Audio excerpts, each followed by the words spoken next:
All right, so make sure you log in back into your account so we can set up our multi-factor authentication. And if you've just logged in, we are on the IAM section. So make sure you search for IAM and then you select IAM. So that's where we are right now. Okay. And on this IAM, you should see this similar interface, this similar dashboard. Okay. So it's on this your IAM. That's where you see the option to set up your multi-factor authentication. As you can see, it says add MFA to for user for root user.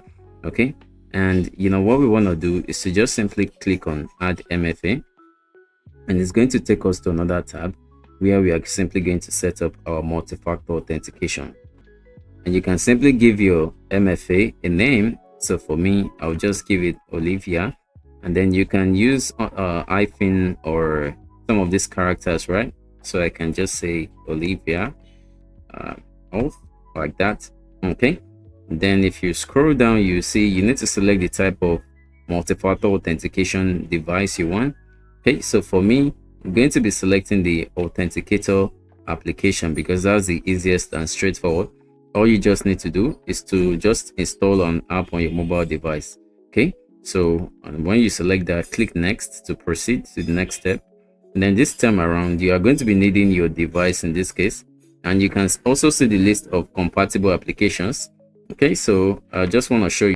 And then here it just tells you what MFA is all about. You can just check it out. But what I just want to show you is the different applications you can install, okay, for the authenticator apps. And then if you're using Android, you can download Twilio or OT Authenticator. These are the ones you can download. Just pick one and download it. Okay, for iOS too, these are the options here in this case.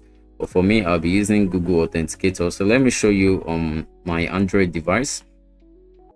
What you simply need to do, if you look at the right hand side on your Android device, you can just simply open up the Play Store. And on the Play Store, all you just need to do is to simply just go to your search bar. And then you can just simply search for Authenticator. So Authenticator like this. Okay. And then you are going to simply see different authenticator applications. So you can just simply download the Google Authenticator there. Okay, so this particular one here, Google Authenticator. Okay, so just make sure you simply download that. All right, so just to point it out for us, this particular one. Okay, so that will be the one I'll be using. Okay, so once you download it, the next thing you want to do, I have it downloaded already, so I'm just gonna like open it up. Okay, so this is it right here, and what you want to do is it might ask you to sign in, so you make sure you sign in into it right like so. I'm already signed in with my Gmail account. Okay, so then the next thing you want to do is to click on the plus sign at the bottom of it there. Okay, so this plus sign there, so click on it, and what you want to do is to scan the QR code. Okay, now for you to scan the QR code, there's no QR code here, but in your AWS here, you see where it says show QR code, so click on it. Okay, so this is going to show you the QR code which you are going to scan in this case. Okay, and all you just need to do is to go back to your phone, then make sure you click on the plus sign again like so, then click scan a QR code. So this is going to allow you to scan the QR code, and my camera shows up right now and then it scans it. Okay, so this is the code right here. So once the code shows up, just type the code. So I'm just going to type the code 980723. So it's request for another code, which is the there's no second code, right? It only shows one, but you have to wait for this code to finish up, this particular one to finish up, right?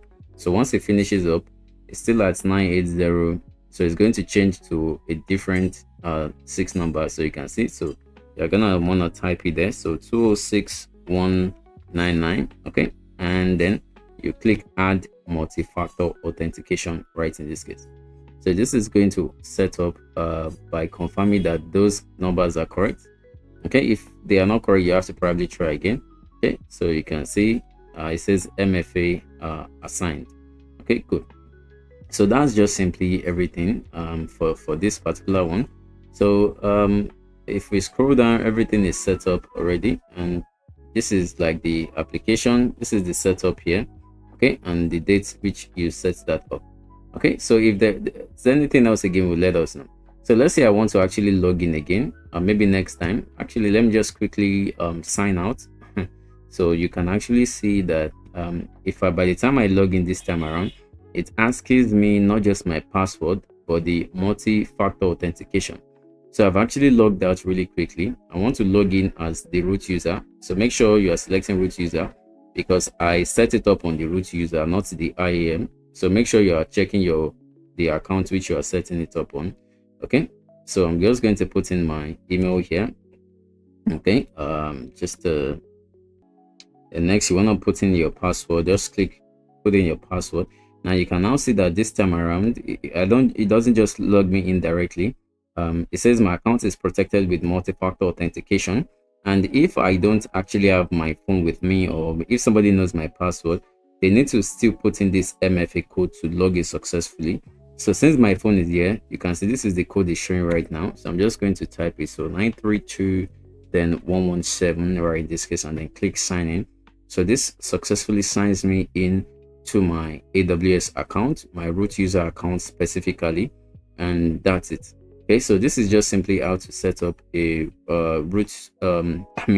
a multi-factor authentication on your AWS account.